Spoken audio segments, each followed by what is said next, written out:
Soyez les bienvenus sur le plateau télé du SFR Café et j'ai le plaisir de vous présenter mon invité, professeur Myriam El Djilali Goujon. Bonjour. Bonjour. Merci d'être sur notre plateau. Je rappelle que vous exercez à Garches, Paris-Saclay.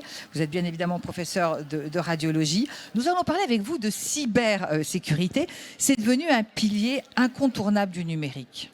Oui, en fait, la cybersécurité, ça associe deux choses.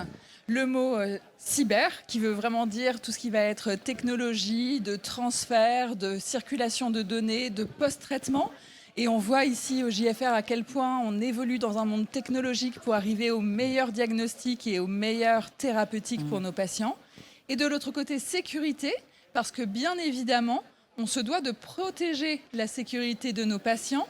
Et en fait, les données que nous générons lorsqu'un patient passe à l'hôpital, que ce soit par les éléments cliniques ou par nos examens d'imagerie, contiennent beaucoup de données personnelles.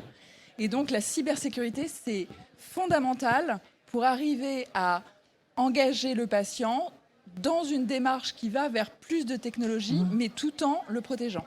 Oui, on voit qu'il y a des défis à relever. On pense notamment aux récentes attaques des hôpitaux.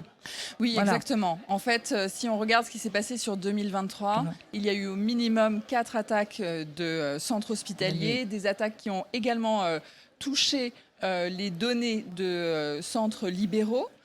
Donc ce sont des zones de failles et il faut combattre ces failles parce que le risque, c'est la libération sur le web de données de santé nominatives, ce qui peut être bien évidemment compliqué ensuite pour les patients. Alors il faut adopter et adapter des protocoles de sécurité. Oui, absolument. Et pour cela, la première chose à dire, c'est qu'il faut que l'on soit en lien avec les systèmes informatiques. En fait, on ne fait bien sûr cela pas seul et on a tous à évoluer pour trouver un interlocuteur spécifique de cette notion de cybersécurité parce que les choses évoluent très vite. Il suffit de regarder par exemple vos applications sur votre smartphone. Maintenant, si vous voulez faire un virement, votre banque vous demande une double authentification. C'est un peu la même chose. C'est qu'est-ce que l'on va mettre en place, quelle va être la bonne hygiène de sécurité pour protéger l'accès aux données patients. Alors d'ailleurs, vous organisez une session sur la cybersécurité. Oui, absolument. Ce sera dimanche en salle Agora à 17h15. Je serai accompagnée de Christian Fortel, qui va apporter également cette vision pour la partie libérale, par Frédéric Amrard, qui est la chef de service de Corbeil-Essonnes et qui a subi une cyberattaque, ce qui implique qu'un an plus tard, ils n'en sont toujours pas complètement sortis, donc ce qui freine énormément le travail au quotidien. Donc elle va nous expliquer tout cela. Et Bertrand Renaud, qui du coup est expert en système informatique, qui va nous expliquer quelle hygiène on doit adopter par rapport aux données de santé. Eh bien écoutez, en tout cas, merci d'être venu sur notre plateau pour nous parler de tout ça, professeur Myriam El Djilali Goujon.